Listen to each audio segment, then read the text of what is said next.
আমাকে নিয়ে গল্প গুজব করে।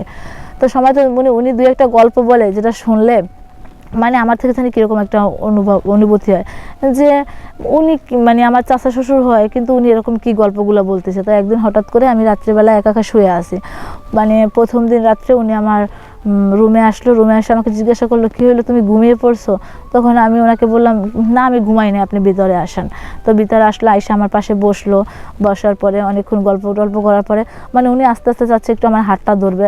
আমি একটু কেমন জানি আনইজি ফিল করতেছি দেখে আমি হাতটা সরিয়ে ফেলছি। যাক, সেদিনকার ওরকম কেটে গেছে। আবার দুদিন পর প্রতিনিয়ত উনি এরকম করে, যখনই সুযোগ পায় তখনই উনি আমার কাছে আসার চেষ্টা করে। আমি প্রতিনিয়তই সরে যাওয়ার চেষ্টা করি ওনার থেকে। আর যাই হোক না কেন, পরবর্তীতে একদিন আমি কি করলাম যে আমি আমার শোয়ার পরে আমি আমার দরজাটা বন্ধ করতে ভুলে গেছি। তো আমার দরজাটা আমি খুলে রেখেই শুয়ে পড়েছি। হঠাৎ করে মধ্যরাতে, তখন রাত প্রায় আপনার 1টা কি 1:30 বাজবে, আনুমানিক 1টা কি 1:30 বাজবে। এর ভিতরে যখন আমি ঘুমিয়ে গেছি, অনেকক্ষণ পর আমি আমার হাজব্যান্ডের সাথে কথা বললাম, অনেকক্ষণ ধরে ফোনে কথা বললাম। কথা বলতে বলতে দেখা যায় তখন মনে হয় আনুমানিক আর কি, তখন আমি ঘড়িও দেখি নাই, আনুমানিক 1টা কি 1:30 হতে পারে তখন। আর আমি লক্ষ্য করি নাই যে আমার রুমের দরজাটা খোলা ছিল। ওটা না দেখে আমি ঘুমিয়ে গেছি। কখন যে ঘুমিয়ে গেছি সেটা আমি নিজেও বলতে পারবো না। হঠাৎ করে একটা আমাকে কেউ একটা স্পর্শ করতেছে, এরকম মনে হচ্ছে যে আমাকে কেউ স্পর্শ করতেছে, কেউ আমার মাথার উপরে হাত দিচ্ছে, কেউ আমার গায়ে হাত বুলাচ্ছে, এরকম একটা অনুভব হচ্ছে। আর যেহেতু দেখেন আমার হাজব্যান্ড বাইরে থাকে, এরকম একটা ফিলিংস যদি আসে, আমি তো একটা মেয়ে মানুষ, কথা আছে না, আপনার আগুন আর মোম দুটো যদি একসাথে থাকে তাহলে তো জ্বলবেই, সেটা তো গলেই যাবে, তাই না? আসসালামু আলাইকুম, আমার নাম নাদিয়া, বলতেছি মোংলা থেকে। আজকে আমি আপনাদের মাঝে আসছি আমার জীবনের কিছু গল্প নিয়ে। অবশ্যই ভিডিওটা শেষ পর্যন্ত দেখবেন।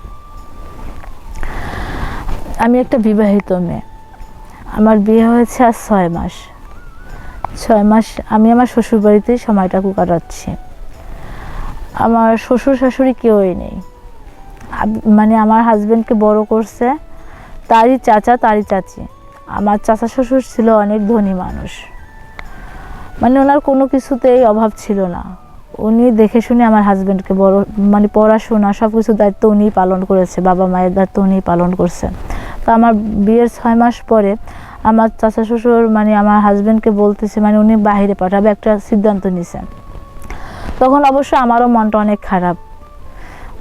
বিয়ে 6 মাস হতে না হতেই যদি বাইরে চলে যায়, অবশ্য সবার থেকেই খারাপ লাগবে, খারাপ লাগাটাই স্বাভাবিক। তো তখন আমি আমার হাজব্যান্ডকে বললাম যে দেখো, তুমি আমাকে ছেড়ে যেও না, আর কটা দিন যাক, বছরখানি হোক, তারপরে না হয় যাও। তো আমার হাজব্যান্ড আবার ওর চাচাকে খুবই সম্মান করতো, খুবই ভালো জানতো। তো না, যেহেতু কাকা যেহেতু বলছে আমি যাই, দেখো সময় এমনিতেই চলে যাবে, আর যেহেতু কাকি আছে, কাকা আছে, তোমার এমনিতেই ভালো লাগবে। তো আমার চাচি শাশুড়ি আবার একটু অসুস্থ, উনি নিজে একা একা উঠতেও পারে না, কোনো কিছু করতে পারে না, সব কিছু আমারই করতে হয়। তো যাই হোক, এভাবে করে 6 মাস বিয়ের 6 মাস পরই ওকে বাইরে পাঠিয়ে দেওয়া হয়। বাইরে পাঠিয়ে দেওয়ার পরে বললাম তো বাড়িতে আর কোনো পুরুষ লোক নাই, এক আমার চাচা শ্বশুর, আর মহিলা বলতে আমি আর আমার চাচি শাশুড়ি। তো উনি একা অসুস্থ মানুষ, উনি তো বিছনায় সারাদিন শুয়ে থাকে, সব কিছু আমি দেখাশোনা করি। এই যে যাবতীয় ওনার যত সেবা যত্ন, ওষুধ পানি সব কিছু আমি দিই, আমারই সব কিছু করতে হয়। তাই কয়েকদিন যাবৎ লক্ষ্য করছি যে আমার চাচা শ্বশুরে কীভাবে আস্তে আস্তে করে একটু আমার কাছে আসার চেষ্টা করে, আবার সবসময় প্রতিনিয়ত শুধু উনি সবসময় চাচ্ছে আমি ওনার কাছে কাছে থাকি, ডেকে ডেকে আমার কাছে রাখে। তা আমি চিন্তা করলাম কি যে বাড়িতে কেউ নাই, হয়তো বা আমি একা একা, এর জন্য ভালো লাগবে না, এর জন্য উনি ডেকে ডেকে আমাকে নিয়ে গল্প গুজব করে। তো সময় তো উনি দুই একটা গল্প বলে যেটা শুনলে আমার থেকে জানি কীরকম একটা অনুভূতি হয় যে উনি আমার চাচা শ্বশুর হয়, কিন্তু উনি এরকম কী গল্পগুলো বলতেছে। তো একদিন হঠাৎ করে আমি রাত্রিবেলা একা একা শুয়ে আসি। প্রথম দিন রাত্রে উনি আমার রুমে আসলো, রুমে এসে আমাকে জিজ্ঞাসা করলো, কী হলো, তুমি ঘুমিয়ে পড়ছো? তখন আমি ওনাকে বললাম, না আমি ঘুমাই না, আপনি ভিতরে আসেন। তো ভিতরে আসলো, আইসা আমার পাশে বসলো। বসার পরে অনেকক্ষণ গল্প করার পরে উনি আস্তে আস্তে যাচ্ছে একটু আমার হাতটা ধরবে, আমি একটু কেমন জানি আনইজি ফিল করতেছি দেখে আমি হাতটা সরিয়ে ফেলছি। যাক, সেদিনকার ওরকম কেটে গেছে। আবার দুদিন পর প্রতিনিয়ত উনি এরকম করে, যখনই সুযোগ পায় তখনই উনি আমার কাছে আসার চেষ্টা করে। আমি প্রতিনিয়তই সরে যাওয়ার চেষ্টা করি ওনার থেকে। আর যাই হোক না কেন, পরবর্তীতে একদিন আমি কি করলাম, যে আমি আমার শোয়ার পরে আমি আমার দরজাটা মানে বন্ধ করতে ভুলে গেছি। তা আমার দরজাটা আমি খুলে রেখেই শুয়ে পড়েছি। হঠাৎ করে মধ্যরাতে, তখন রাত প্রায় আপনার 1টা কি 1:30 বাজবে আনুমানিক, 1টা কি 1:30 বাজবে। এর ভিতরে যখন আমি মানে ঘুমিয়ে গেছি, অনেকক্ষণ পর আমি আমার হাজব্যান্ডের সাথে কথা বললাম, অনেকক্ষণ ধরে ফোনে কথা বললাম। কথা বলতে বলতে দেখা যায় তখন মনে হয় আনুমানিক আর কি, তখন আমি ঘড়িও দেখি নাই, আনুমানিক 1টা কি 1:30 হতে পারে তখন। আর আমি লক্ষ্য করি নাই যে আমার রুমের দরজাটা খোলা ছিল। ওটা না দেখে আমি ঘুমিয়ে গেছি। কখন যে ঘুমিয়ে গেছি সেটা আমি নিজেও বলতে পারবো না। হঠাৎ করে মানে একটা আমাকে কেউ একটা স্পর্শ করতেছে, এরকম মনে হচ্ছে যে আমাকে কেউ স্পর্শ করতেছে, কেউ আমার মাথার উপরে হাত দিচ্ছে, কেউ আমার গায়ে হাত বুলাচ্ছে, এরকম একটা অনুভব হচ্ছে। আর যেহেতু দেখেন আমার হাজব্যান্ড বাইরে থাকে, এরকম একটা ফিলিংস যদি আসে, আমি তো একটা মেয়ে মানুষ, কথা আছে না, আপনার আগুন আর মোম দুটো যদি একসাথে থাকে তাহলে তো জ্বলবে, সেটা তো গলেই যাবে, তাই না? আগুন মোম কখনো একসাথে থাকলে তো সেটা তো গলেই যায়, সেটা তো আপনারা সবাই জানেন। তাই আমার হাজব্যান্ডও বাহিরে, আর আমিও একটা নারী, যখন উনি আমাকে স্পর্শ করলো তখন আমিও অন্যরকম একটা অনুভূতি ফিল করলাম। তখন সেদিনকার আমাদের ভিতরে একটা সম্পর্ক হয়ে গেল, শারীরিক একটা সম্পর্ক হয়ে গেল।